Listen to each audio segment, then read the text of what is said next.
ক যে আন্দোলনের টাইমে গেঞ্জাম ফ্যাসাদের মধ্যে পড়ছিলি, ঝামেলা ঝুটো কি কিছু হয়েছিল? তো ঝামেলা জুটুক বলতে আমি এলাকা থেকে বাইরে গেছিলাম না, আমি তো বলে গেছিলাম আমি তো নিজেই 15 দিন বাড়ির বাইরে ছিলাম ভাই। তো এটা আমি অবশ্য 15 দিন ছিলাম না, আমার একটু গ্রাম সাইড পড়াতে আমি একটু ঠিকঠাক ছিলাম। আর আমার মনে করেন এরিয়াতে এরিয়ার মানুষ সাপোর্ট দিচ্ছে, তো আমার এরিয়াতে আমার কোনো প্রবলেম ছিল না। বাট শেষের টাইমে বুঝছেন, একদম লাস্ট দিক দিয়ে মানে আমি যখন লাস্ট টাইম আন্দোলনে জয়েন করলাম, মানে শেষ যেদিনকে আমার এরিয়াতে, ওই দিনকে বাসায় আসার সাথে সাথেই আমার আননোন নাম্বার থেকে ফোন আসা, এর আগেও আসছে বাট এর আগে এতটা ধরি নাই, কিন্তু ওই দিনকে বাসায় আসার সাথে সাথেই আমার ফোন আসা শুরু করে যে মানে আমার এমন ভাবে ইনকোয়ারি করে, মানে কোন পুলিশের লোক যে আমার বাসা থেকে উঠে নিয়ে যাবো, বুঝছেন।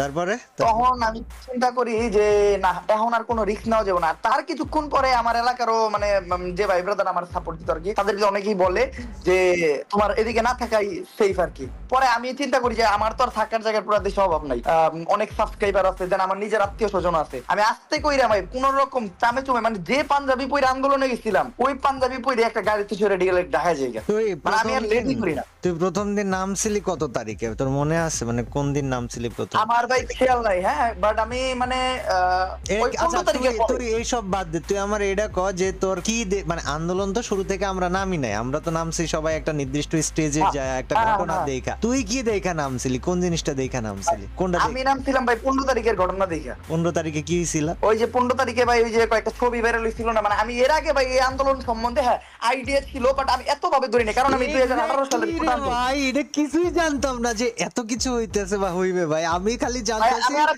স্টুডেন্ট আন্দোলন করতেছে। হ্যাঁ এই আন্দোলন সম্বন্ধে 2018 সালের কোটা আন্দোলনে যখন চলতেছিল হাউস বিল্ডিং, ঠিক আছে, আমি হাউস বিল্ডিং এর গেছিলাম হইলো ফোন কিনতে, মানে মোবাইল ফোন গেছিলাম টঙ্গি কিনতে। এখন আমি শুনি আন্দোলন হইতেছে হাউস বিল্ডিং এ, এখন ওই টাইমে তো ভাই এতটা ভালোভাবে বুঝি না, তো কি আন্দোলন চলতেছে মানে একটা জিনিস দেখার যে ইচ্ছা, ওইটা দেখতে গেছিলাম ওই আন্দোলনে। আন্দোলনে যাই, এখন দেখি কি আন্দোলনে অনেক বড় পুরা মানে রুটি আর কলা দিতেছে, লাইক খাওয়ার জন্য রুটি কলা পানি। স্বেচ্ছাসেবক যারা ছিল তারা মানুষজনকে খাবার দিতেছিল। ওই টাইমে কিন্তু ভাই অনলাইনে ঘটনাটা এমন ছিল না যে ওই যে পানি দিয়া রুটি দিয়া ভিডিও করে, এরকম ছিল না, ঠিক আছে।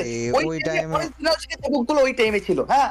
তো আমার যখন রুটি দেয়, রুটি আর কলা দেয়, তখন আমার মানে মানে নিজের একটা আহে। পরে আমি ওনাগুলোকে আন্দোলন করি, মোটামুটি আমি 4 ঘন্টার মতো আন্দোলনে ছিলাম। 4 ঘন্টা?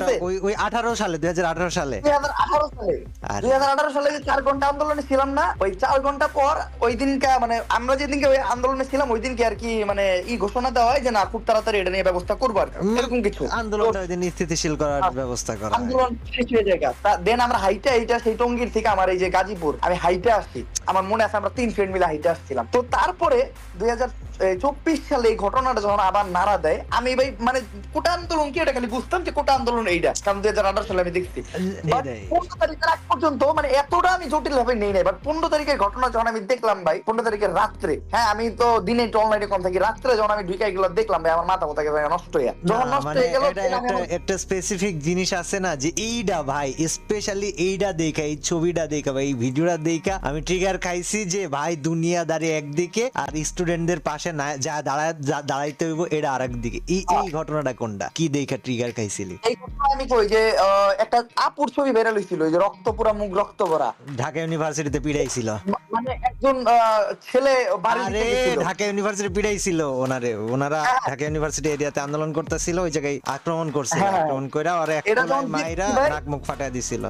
এইটা যখন দেখছি ভাই তখনই মনে করেন আমার মানে অন্য লেভেলের একটা কাজ করে। দেন আমি আমার পিসির সামনে বইয়া একটা ভিডিও, মানে প্রথমে আমি একটা ভিডিও বানাই সবার কাছে মাপ চাই যে এতদিন আমার এটা নিয়ে কোনো কথা কই নাই। দ্বিতীয়ত আমার রাতে বেলা এই জায়গায় একটা কথা আছে, এতদিন তো কথা বলার সিচুয়েশন ছিল না, কারণ দেখ তুই চাকরি করবি, তুই কি চাকরি করবি, তুই চাকরি দরকার আছে তোর, তুই আমার তো পড়ালে তোর কথা শোনা যায় না, তোর কথা শোনা যায় না, তোর কথা শোনা যায় না। হ্যালো হ্যাঁ, তুই কি চাকরি কইরা খাবি? না তা তো খাবো না। এক্স্যাক্টলি, তাইলে তো তোর তো এই আন্দোলনের সাথে তোর কিছু ছিল না, কারণ আন্দোলনটা হইতেছিল মূলত আমাদের কারোরই ছিল না। আন্দোলনটা হইতেছিল যে যারা স্টুডেন্ট, যারা সরকারি চাকরি করতে চায়, যারা বিসিএস দিতে চায় বা যারা জব প্রার্থী, চাকরি প্রার্থী, তারা পড়াশোনা শেষ করে চাকরি পাইতে গেলে এই কোঠা জিনিসটার জন্য, কোটা না কোটা জিনিসটার জন্য তারা চাকরি পাইবে না, এরকম একটা সমস্যা। সো আমরাও চাইতেছিলাম যে মনে মনে চাইতেছিলাম যে হ্যাঁ ঠিক আছে আন্দোলনটা এটা ঠিক আছে, আন্দোলনটাতে স্টুডেন্টদের এই যৌক্তিকতা আছে, এই আন্দোলনটা সরকার মেনে নেওয়া উচিত। ততক্ষণ পর্যন্ত কিন্তু সরকারের উপরে না কোনো রাগ, না কোনো ক্ষোভ, না কিছু,